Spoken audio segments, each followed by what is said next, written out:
இருக்காங்க.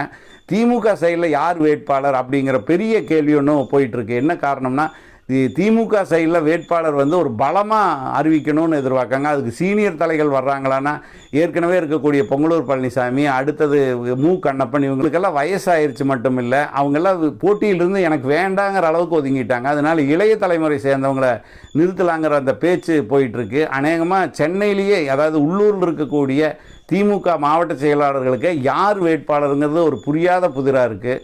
அவங்கக்கிட்ட கூட ஒரு சின்ன தகவல் கூட இப்போ கசியறதில்லை. அந்த அடிப்படையில் இன்னொரு பக்கம் பார்த்தா சென்னையில் இருக்கக்கூடிய தலைமையே வந்து ஒரு வேட்பாளர் தேர்ந்தெடுத்துக்க வச்சுருக்கிறதாகவும், அநேகமாக அந்த வேட்பாளர் தான் கோயம்புத்தூரில் அறிவிக்கப்படுவார்னோ, அதுவும் அண்ணாமலை வந்து இங்கே கோயம்புத்தூரில் வேட்பாளராக பாஜக சார்பில் நிறுத்தப்பட்டால் கண்டிப்பாக கோயம்புத்தூரில் இருக்கக்கூடிய அதிமுக பெருந்தலைகள் வந்து மோடிக்கு ஒரு வாக்குறுதி கொடுத்து பிஜேபிக்காக ஒரு மறைமுக வேலை செஞ்சு அவங்கள ஜெயிக்க வைக்கிறதுக்கு உதவி பண்ணுறது